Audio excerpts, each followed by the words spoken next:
Hello, hello. Ẹ̀yin èèyàn mi. Ó ga ọ́. Ayé ń wá Tádé nìkan o. Wọ́n ì tí ì rí. Ṣùgbọ́n tí mo kọ́kọ́ mú Mary, wọ́n ti lọ tì wọ́n lé. Gẹ́gẹ́ bá ṣe sọ. Wọ́n ní Naomi wá bẹ̀rẹ̀ sí ní pe kábíyèsí. Ẹ mọ̀ pé mi sí kábíyèsí tó wà isolated area. There's no problem. Ó lóun nìkan kọ́ lòun fẹ́ gbọ́rọ̀ yìí. Òun gbọ́dọ̀ sọ fún kábíyèsí. Wọ́n láwọn àwọn elders wọ́n ní wọ́n ní jíṣẹ́ fún kábíyèsí. Naomi ní ẹ jíṣẹ́ fún kábíyèsí, ẹ jíṣẹ́ fọ́kọ òun àti ẹ̀ lọ́jọ́ lọ́mọ. Òun ò rí ọmọ ẹ̀ o. Òun ò rí Tádé nìkan o. Kábíyèsí ò gbọ́dọ̀ má ṣaláì gbọ́ o. Torí òun nìkan ò lè bí ọ̀rọ̀ yìí o. Ọmọ lọ léèwé. Tí ò bá jẹ́ pé ẹni tó wà very vigilant tán pè wọ́n pè ní school gbà. Ìyá Tádé nìkan wò. Tádé nìkan àkílódé tí ò wá sí school lẹ́nu. Ẹ mọ̀ pé àwọn schools máa ń ṣe bẹ́ẹ̀. Ọmọ tó mọ̀ pé yes pé kò lè ṣe kó má wá léèwé. Àwọn ọmọ tó wà important. Ọ̀dọ̀ gbogbo èèyàn ló wà important, gbogbo ọmọ ló wà important nílé ìwé. Pé kí í ṣe bíi ti Tádé nìkan wò. Wọ́n ní Tádé nìkan àkílódé tí ò wá school. Tádé nìkan wò wà ní school. Ó ti múra fún Tádé nìkan wò. Nìkan bíi 10 náà ti ń wà. Wọ́n ní kò dé school. Tí ò bá jẹ́ pé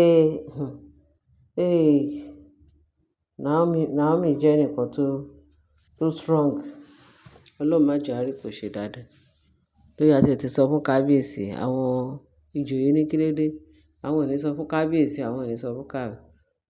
Ó ṣà ní bó ṣe, wọ́n ṣà ṣe pé kábíyèsí. Kábíyèsí ò tí pè òun. Ó ṣà ní bó ṣe pé bí Naomi nìkan ṣe pé kábíyèsí. Wọ́n wá Tádé nìkan wò. Up till now àìtí gbọ́ pé Tádé nìkan wò wọ́n ti rí o. Lágbára Kristi Jésù wọ́n máa ṣe ní rere.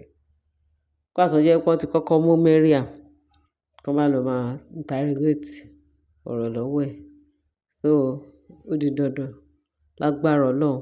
Ibikíbi tó fi Tádé nìkan wò pamọ́ sí. Ọlọ́run á bá wa tú jáde. Á bá ti ọmọ yẹn jáde lágbára Kristi Jésù Olúwa wa. Bẹ́ẹ̀ ni o. Torí olóòótọ́ kò lè kú sípò kà. Náà wọ́n ní wọ́n ṣe sọ fún kábíyèsí láàfin. Wọ́n ṣe sọ fún kábíyèsí ní abẹ́ ìṣọ́ tó wà níbi ìṣọ́ tó lọ ṣe prayer. Wọ́n ní kábíyèsí collapse o. Wọ́n ní kì í ṣe kékeré pé kábíyèsí collapse. Wọ́n ní àwọn Ifá priest tó wà pẹ̀lú ẹ̀ níbi secret place yẹn tó wà. Wọ́n ní báwọn yẹn ṣe tú jáde tó ní àkọ́gbà wọn. Ní gbogbo èèyàn ṣe parí àwọn tó wà níbẹ̀.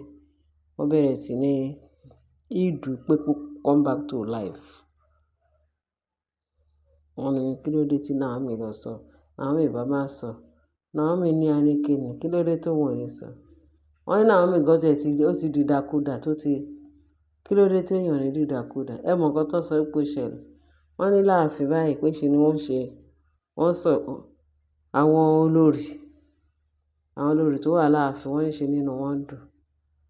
Wọ́n náà pump champagne, wọ́n dún tó ń jó tó ń yọ̀ pé yes. Àwọn fẹ́ kí Naomi kó sí wàhálà.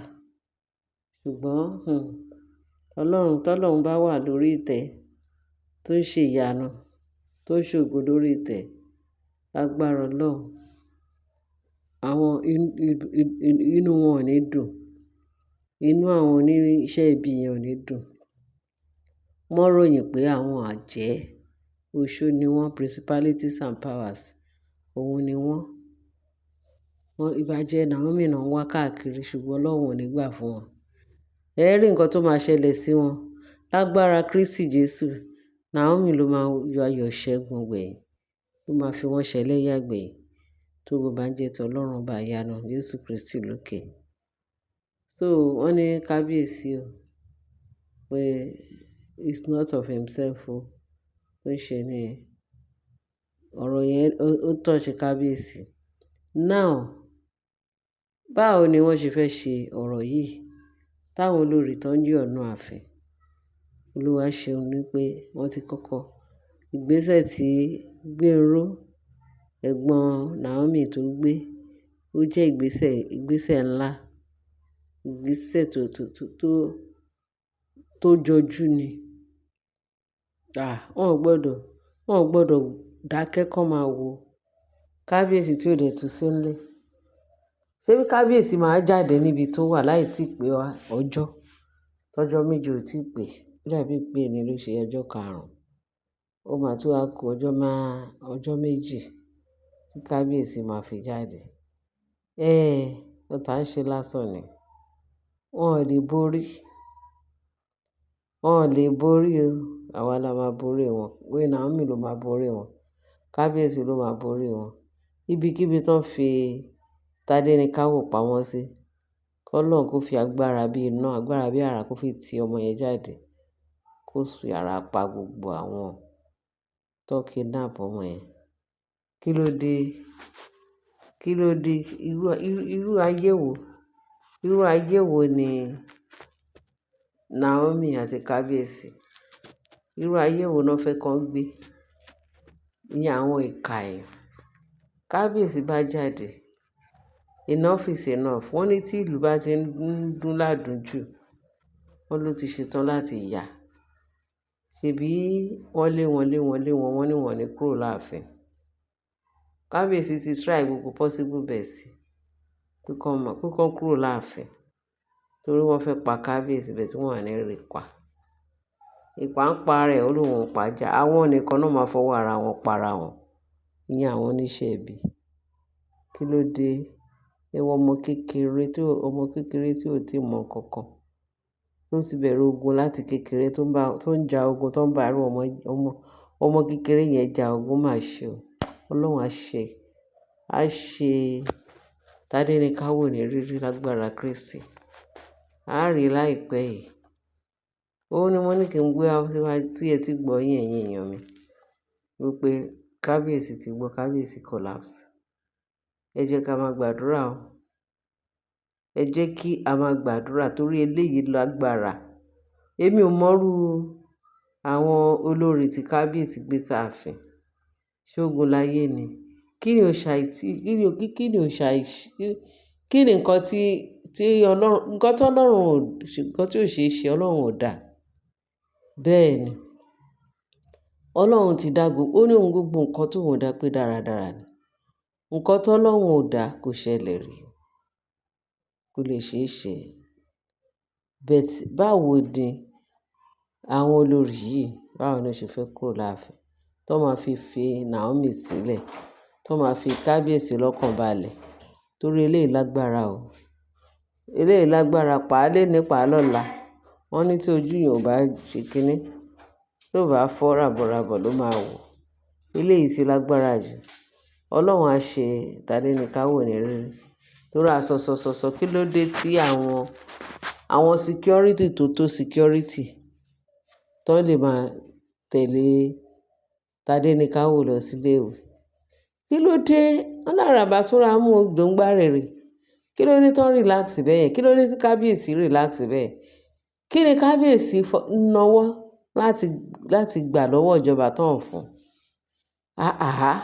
Ó yẹ kí kábíyèsí ní àwọn tó jẹ́ pé kí Tádéníkáwò kó ní security tó gbádùn. Naomi náà ní security tó gbádùn. Tí àwọn security tó gbádùn bá tẹ̀lé ọmọ yìí lọ sí school, ta ló máa gbójú gbóyà? Ó sọ pé òun máa kidnap ọmọ yẹn. Kí ló dé? Eléyìí lágbára o. Eléyìí lágbára o. Ẹ jẹ́ kí a máa gbàdúrà kí kábíyèsí ṣetán kúrò níbi tó wà, kó dé sáàfin láyé àtàlàáfíà. Tiwa ní pé kí Ọlọ́run kó jọ̀ọ́nà agbára ẹ̀ nínú àánú ẹ̀ kó bá wa dà wọ́n lédèrú. Ó da àwọn tó wà tí Tádéníkáwò wà níkàáwọ́ wọn tó mú ọmọ yẹn pamọ́. K'Ọlọ́run kó dà wọ́n lédèrú níbikíbi tán, kó fi agbára bí iná, agbára bí àrá kó fi ti kó fi ṣiṣẹ́ àrà, kó fi iṣẹ́ ìyanu. Kọ́ mú tàdé ní káwọ̀, kárí tàdé ní káwọ̀. Lágbára Kristi Jesu. Ẹ̀yin èèyàn mi. Ó mọ ní kí n sáré gbé wá sétí gbọ̀ wá. Kẹ́ bá share, kẹ́ bá like, kẹ́ dẹ̀ bá wa subscribe. Ẹ ṣé bẹ́ẹ̀ ṣe ń tẹ́tí sí wa. Ọlọ́run á fún wa rí. Orúkọ Jésù Kristi Olúwa wa. Amen.